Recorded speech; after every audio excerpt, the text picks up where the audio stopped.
Hello, hello. Day two. I know it's day two this time. Good work, me. Day two of Song of the Lark. I still have done zero research on it, which is 100% on me.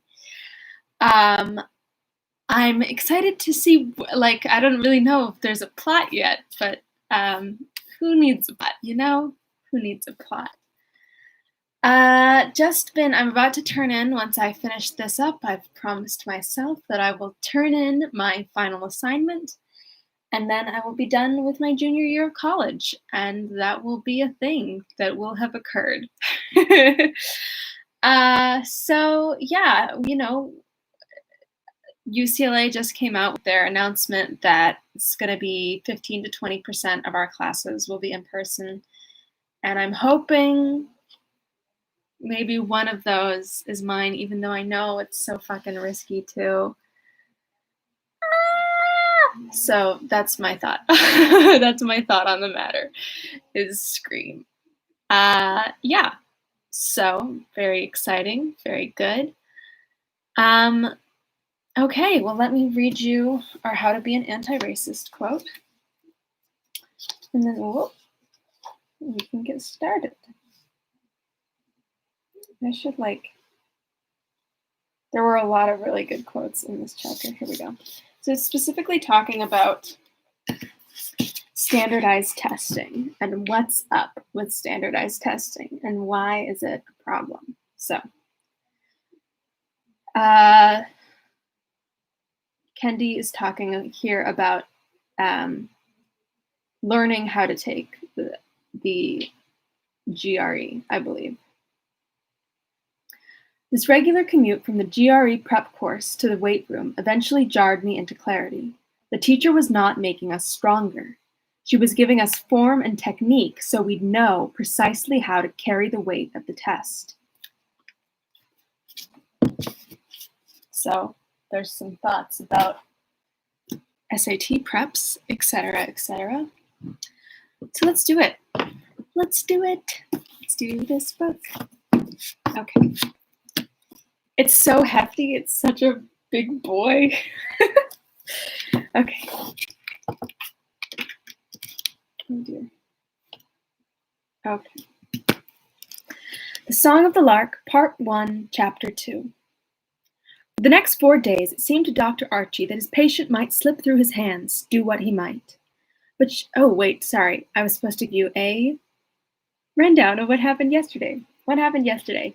So Dr. Archie is the town doctor in a small town in Colorado in, I suspect, 18-something. 18 what? I do not know.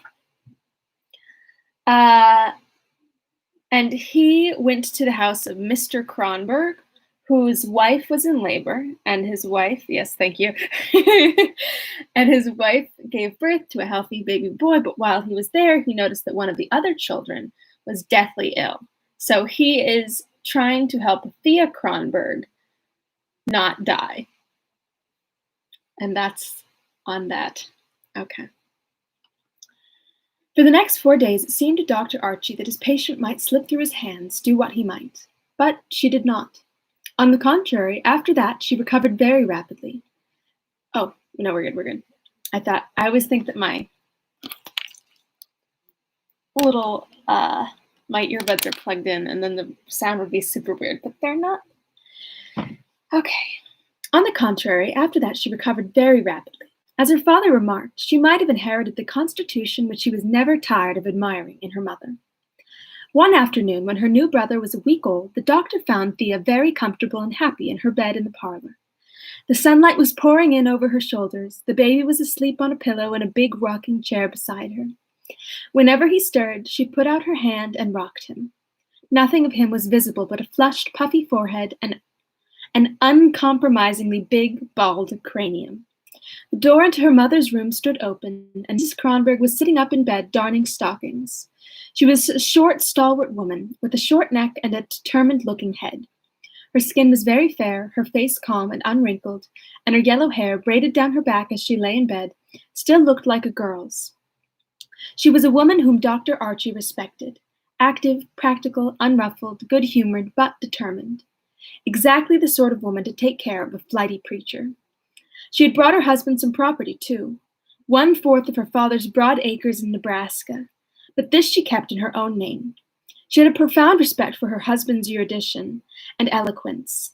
She sat under his preaching with deep humility and was as much taken in by his stiff shirt and white neckties as if she had not ironed them herself by lamplight the night before they appeared correct and spotless in the pulpit. But for all this, she had no confidence in his administration of worldly affairs. She looked to him for morning prayers and grace at table. She expected him to name the babies and to supply whatever paternal sentiment there was in the house, to remember birthdays and anniversaries, to point the children to moral and patriotic ideals. Oh boy. It was her work to keep their bodies, their clothes, and their conduct in some sort of order, and this she accomplished with a success that was a source of wonder to her neighbors. As she used to remark, and her husband admiringly to echo, she had never lost one. With all his flightiness, Peter Kronberg appreciated the matter-of-fact, punctual way in which his wife got her children into the world and along in it. He believed, and he was right in believing, that the sovereign state of Colorado was much indebted to Mrs. Kronberg and women like her. Mrs. Kronberg believed that the size of every family was decided in heaven. More modern views would not have startled her. They would simply have seemed foolish. Thin chatter like the boasts of men who built the Tower of Babel, or like Axel's plan to breed ostriches in the chicken yard. From what evidence Mrs. Kronberg formed her opinions on this and other matters, it would have been difficult to say, but once formed, they were unchangeable. She would no more have questioned her convictions than she would have questioned revelation. Calm and even-tempered, naturally kind, she was capable of strong prejudices, and she never forgave. When the doctor came in to see Thea, Mrs. Kronberg was reflecting that the washing was a week behind and deciding what she had better do about it. The arrival of a new baby meant a revision of her entire domestic schedule, and as she drove her needle along, she had been working out new sleeping arrangements and cleaning days. The doctor had entered the house without knocking, after making noise enough in the hall to prepare his patients. Thea was reading, her book propped up before her in the sunlight. "Mustn't do that, bad for your eyes," he said, as Thea shut the book quickly and slipped it under the covers. "Reading?" Oh, why is reading bad for your eyes? Mrs. Kronberg called from her bed. "Bring the baby here, doctor, and have that chair. She wanted him in there for company." Before the doctor picked up the baby, he put a yellow paper bag down on Thea's coverlid and winked at her. They had a code of winks and grimaces. When he went in to chat with her mother, Thea opened the bag cautiously, trying to keep it from crackling. She drew out a long bunch of white grapes, with a little of the sawdust in which they had been packed still clinging to them. They were called Malaga. I'm pretty sure it's Malaga. They were called Malaga grapes in Moonstone. I feel like, Patricia, you can correct me. Malaga? Don't look at me. And once or twice during the winter, the leading grocer got a keg of them. They were used mainly for table decoration about Christmas time. Thea had never had more than one grape at a time before. When the doctor came back, she was holding the almost transparent fruit up in the sunlight, feeling the pale green skin softly with the tips of her fingers. She did not thank him. She only snapped her eyes at him in a special way which she understood, and, when he gave her his hand, put it quickly and shyly under her cheek, as if she were trying to do so without knowing it, and without his knowing it. Dr. Archie sat down in the rocking chair. "And how's Thea feeling today?" He was quite as shy as his patient, especially when a third person overheard his conversation. Big and handsome and superior to his fellow townsmen as Dr. Archie was. What does that mean? He was seldom at his ease, and like Peter Kronberg, he often dodged behind a professional manner. There was sometimes a contraction of embarrassment and self-consciousness all over his big body, which made him awkward, likely to stumble, to kick up rugs, or to knock over chairs. If anyone was very sick, he forgot himself, but he had a clumsy touch in convalescent gossip.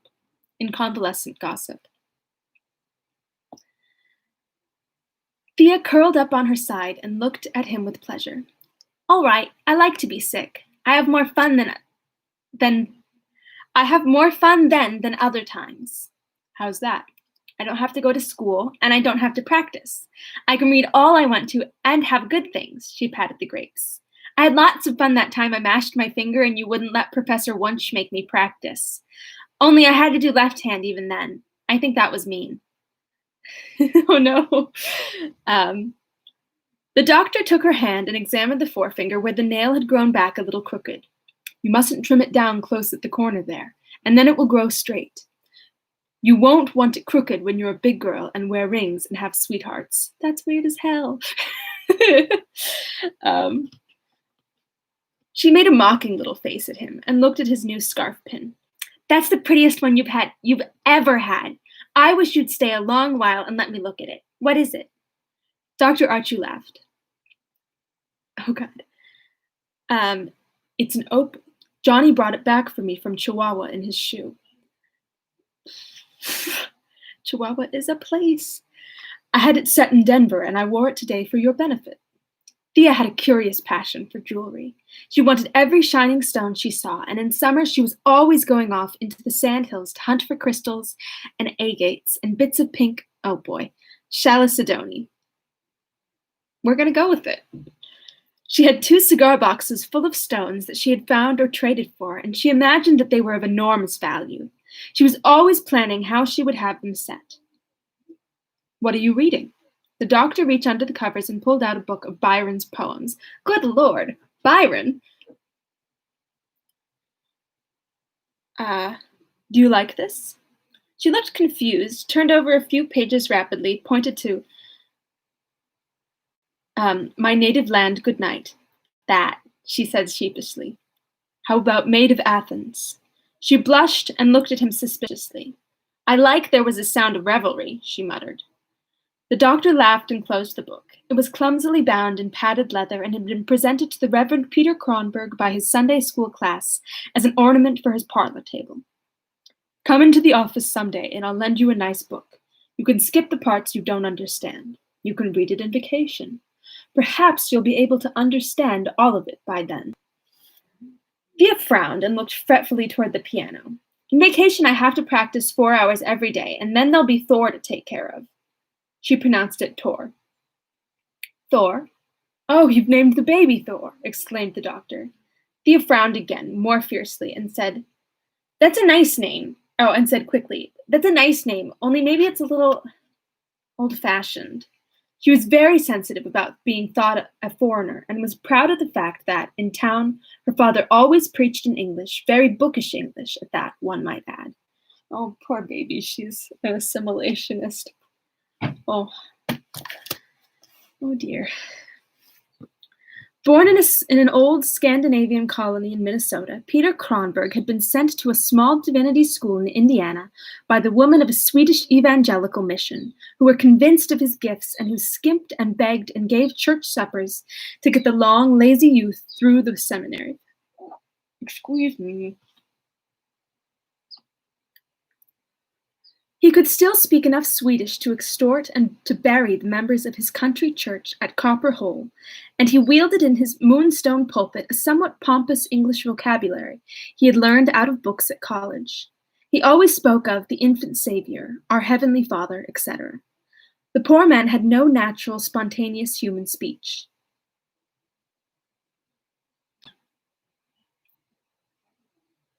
We're going to loop back to that. If he had his sincere moments, they were perforce inarticulate. What does that mean? Probably a good deal of his pretentiousness was due to the fact that he habitually expressed himself in a book-learned language, wholly remote from anything personal, native, or homely. Now, are we yelling at this poor, immigrant man for being too good at speaking English?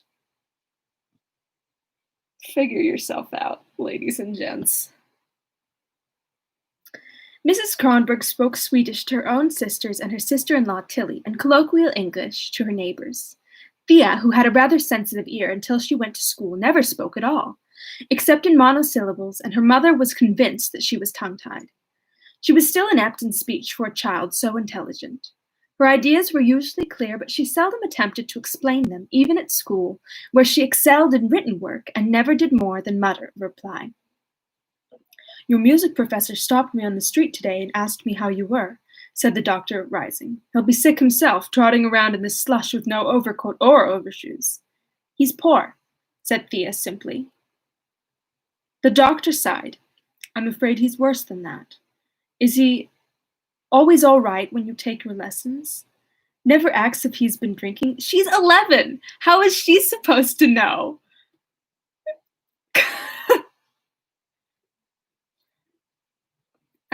Thea looked angry and spoke excitedly. "He knows a lot, more than anybody. I don't care if he does drink. He's old and poor." Her voice shook a little. "Okay, snaps Thea. Maybe." Mrs. Kronberg spoke up from the next room. "He's a good teacher, doctor. It's good for us he does drink. He'll never be in a little place like this if he didn't have some weakness. These women that teach music around here don't know nothing." Woman. "I wouldn't have my child wasting time with them. If Professor Wunsch goes away, Thea'll have nobody to take from. He's careful with his scholars. He don't use bad language. Mrs. Kohler is always present when Thea takes her lessons. It's all right." Mrs. Kronberg spoke calmly and judiciously. One could see that she had thought the matter out before. "I'm glad to hear that, Mrs. Kronberg. I wish we could get the old man off his bottle and keep him tidy. Do you suppose if I gave you an old overcoat, you could get him to wear it?" The doctor went to the bedroom door, and Mrs. Kronberg looked up from her darning. "Why, yes, I guess he'd be glad of it. He'll take most anything from me. He won't buy clothes, but I guess he'd wear 'em if he had 'em. I've never had any clothes to give him, having so many to make over for. I'll have Larry bring the coat around tonight. You aren't cross with me, Thea," taking her hand. Thea grinned warmly. Oh boy. "Not if you give Professor Wunsch a coat. And things." She tapped the grapes significantly. The doctor bent over and kissed her. Ah! Oh, I don't like to hear it. I simply do not like to hear it. That's fine, I guess. Let's see. I'm gonna do another chapter as long as we're all okay. True. Oh boy. Oh boy. Oh boy. Well, let's see what's going on. There's a lot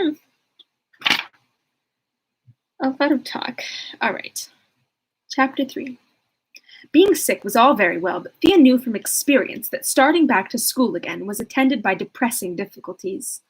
On Monday morning, she got up early with Axel and Gunnar, who shared her wing room, and hurried into the back living room, between the dining room and the kitchen. There, beside a soft coal stove, the younger children of the family undressed at night and dressed in the morning. The older daughter, Anna, and the two big boys slept upstairs, where the rooms were theoretically warmed up by stovepipes from below. The first, and the worst, thing that confronted Thea was a suit of clean, prickly red flannel fresh from the wash. Usually the torment of breaking in a clean suit of flannel came on Sunday, but yesterday, as she was staying in the house, she had begged off. Their winter underwear was a trial to all the children, but it was the bitterest to Thea because she happened to have the most sensitive skin. While she was tugging it on, her Aunt Tilly brought in a warm water from the boiler and fixed the tin pitcher. Thea washed her face, brushed and braided her hair, and got into her blue cashmere dress. Over this, she buttoned a long apron with sleeves, which would not be removed until she put on her cloak to go to school. Gunnar and Axel, on the soapbox behind the stove, had their usual quarrel about which should wear the tightest stockings, but they exchanged reproaches in low tones, for they were wholesomely afraid of Mrs. Kronberg's rawhide whip. Good Lord! She did not chastise her children often, but she did it thoroughly. Only a somewhat stern system of discipline could have kept any degree of order and quiet in that overcrowded house. Oh dear. Mrs. Kronberg's children were all trained to dress themselves at the earliest possible age, to make their own beds, the boys as well as the girls. I should hope so. To take care of their clothes, to eat what was given them, and to keep out of the way. Mrs. Kronberg would have made a good chess player. She had a head for moves and positions, if only they had valued women as people. Anna, the eldest daughter, was her mother's lieutenant. All the children knew that they must obey Anna, who was an obstinate contender for properties and not always fair-minded. To see the young Kronbergs headed for Sunday school was like watching a military drill. Are you the Von Trapps? Me in my head is like the little like meme of butterflies, and it's like the anime guy, and he's like looking at the butterfly, and it's the Von Trapp children and the Kronbergs. Is that how that meme goes? I don't know. I'm gonna sign off. Oops. Okay. I don't think I did that meme right. I'm gonna have to look it up. My meme literacy is not as good as I thought it was. Okay. Mrs. Kronberg let her children's minds alone. She did not pry into their thoughts or nag them. She respected them as individuals, and outside of the house they had a great deal of liberty. But their communal life was definitely ordered. In the winter, the children breakfasted in the kitchen. Gus and Charlie and Anna first, while the younger children were dressing. Gus was 19 and was a clerk in the dry goods store. Charlie, 18 months younger, so 18, worked in a feed store. They left the house by the kitchen door at 7 o'clock, and then Anna helped her Aunt Tilly get the breakfast for the younger ones. Without the help of this sister-in-law, Tilly Kronberg, Mrs. Kronberg's life would have been a hard one. Mrs. Kronberg also often reminded Anna that no hired help would ever have taken the same interest. Mr. Kronberg... Okay. Mr. Kronberg came out of a poorer stock than his wife, from a lowly, ignorant family that had lived in a poor part of Sweden. His great-grandfather had gone to Norway to work as a farm laborer and had married a Norwegian girl. The strain of Norwegian blood came out somewhere in each generation of the Kronbergs. Okay.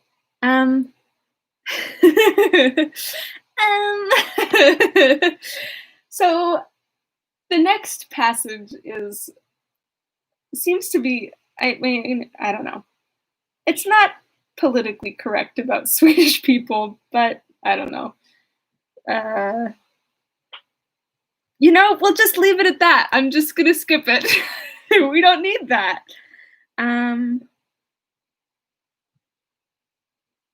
Okay, we'll just skip that one. Okay. Both Peter Kronberg and his sister Tilly were more like the Norwegian root of the family than the Swedish, and the same Norwegian strain was strong in Thea, though in her it took a very different character. Tilly was a queer, addle-pated thing, as flighty as a girl at 35, and overwhelmingly fond of gay clothes. So she's queer and she's gay. It wasn't Nazi stuff. It was just like rude to people for being Norwegian or Swedish. So it wasn't, let's just say it wasn't pro-Swedish or Norwegian. Which taste, as Mrs. Kronberg philosophically, okay, Tilly was no, I don't need to do that again. Which taste, as Mrs. Kronberg philosophically said, did nobody any harm. Tilly was always cheerful, and her tongue was still for scarcely a minute during the day. She had been cruelly overworked on her father's Minnesota farm when she was a young girl, and she had never been so happy as she was now, had never before, as she said, had such social advantages. She thought her brother the most important man in Moonstone. She never missed a church service, and much to the embarrassment of the children, she always spoke a piece at the Sunday school concerts. She had a complete set of standard recitations, which she conned on Sundays. This morning, when Thea and her two younger brothers sat down to breakfast, Tilly was remonstrating with Gunnar because he had not learned a recitation, I think it's that, assigned to him for George Washington Day at school. The unmemorized text lay heavily on Gunnar's conscience, as he attacked his buckwheat cakes and sausage. Ooh, to have a buckwheat cake and sausage. He knew that Tilly was in the right, and that when the day came, he would be ashamed of himself. Oh my God, wait, that was my first opportunity to do a Tilly voice. Let's back up. I don't know what that The motion was, I think it was a rewind. Okay. When the day comes, he would be ashamed of himself. I don't care, he muttered, stirring his coffee. Wait, is this Gunnar? Oh, hold on. Gunnar's 18, right? No, Gus is 19. Who knows how old Gunnar is? I don't care, he muttered, stirring his coffee. They oughtn't make boys speak. It's all right for girls. They like to show off. Okay. Oh, wait, hold on. My internet connection is unstable. Woo. I've got to go. I'm going to do that line again in case you lost it. I don't care, he muttered, stirring his coffee. They oughtn't to make boys speak. Okay, we're back. It's all right for girls. They like to show off. No, oh, who's speaking? Oh, it's gotta be Tilly. No, off about it. Boys ought to like to speak up for their country. Oh dear. And what was the use of your father buying you a new suit if you're not going to take part in anything?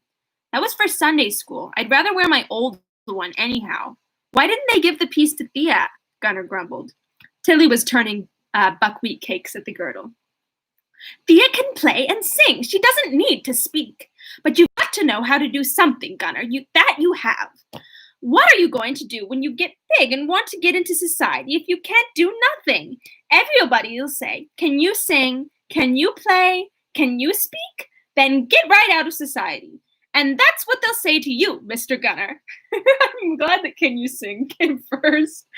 Gunnar and Alex grinned at Anna, who was preparing her mother's breakfast. They never made fun of Tilly, but they understood well enough that there were subjects upon which her ideas were rather foolish. When Tilly struck the shallows, Thea was usually prompt in turning the conversation. Will you and Axel let me have your sled at recess? She asked. All the time? Asked Gunnar dubiously. I'll work your examples for you tonight if you do. All right. There'll be a lot of them. I don't mind. I can work them fast. How about yours, Axel? Axel was a fat little boy of 7 with pretty, lazy blue eyes. I don't care, he murmured, buttering his last buckwheat cake without ambition. Too much trouble to copy him down. Jenny Smiley will let me have hers. The boys were to pull Thea to school on their sled, as the snow was deep. The 3 set off together. Anna was now in the high school, and she no longer went with the family party, but walked to school with some of the older girls who were her friends, and wore a hat, not a hood, like Thea.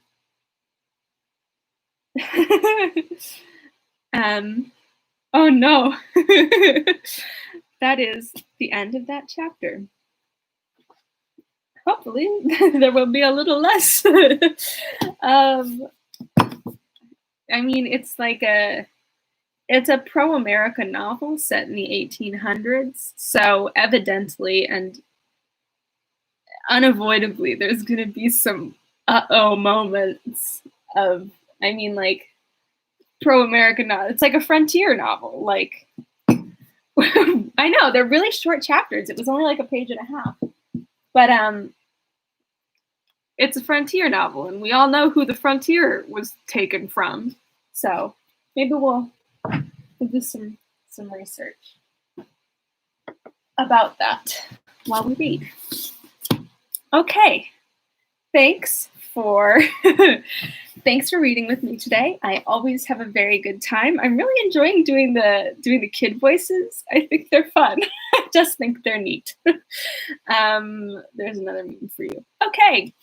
Our final quote from How to Be an Anti-Racist today is still talking about standardized testing, but the quote itself is, the use of standardized tests to measure aptitude and intelligence is one of the most effective racist policies ever devised to degrade Black minds and legally exclude Black bodies. And there's snaps on that. Because, like,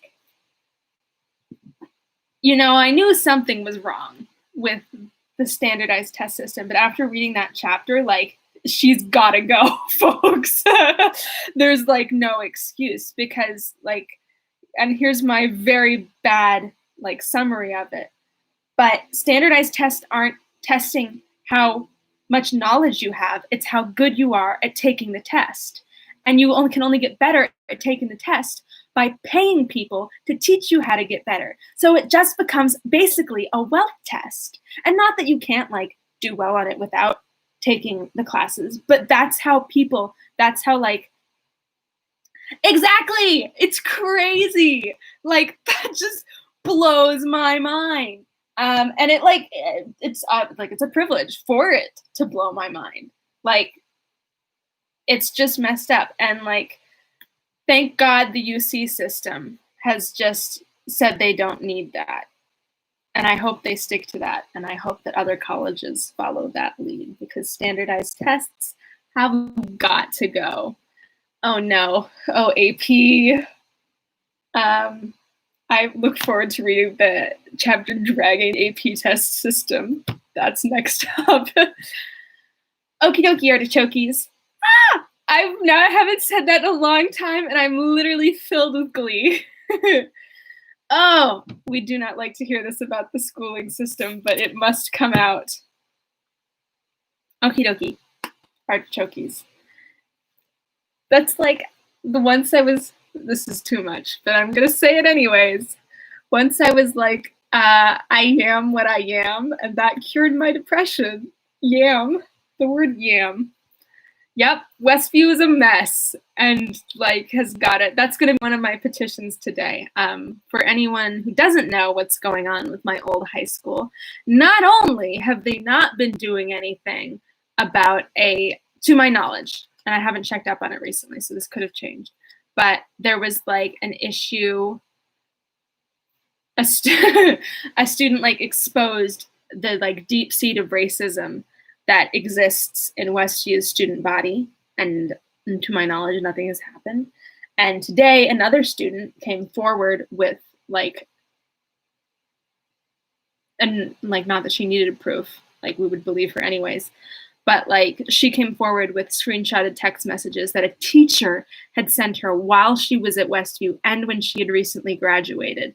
So that's going to be one of the petitions today. Please sign that. Last I saw, when I was starting to share it like earlier today, I was one of the first 100 signers. So we need more help. So please sign that petition. It's on my Facebook. It's in my Instagram bio right now. So help us take down Shiv and I's former high school, because she's not good. Okay. Thank you for tuning in today. I love you all. Stay active and stay safe. And I'll see you all soon. Okie dokie. Goodbye. Thanks for tuning in.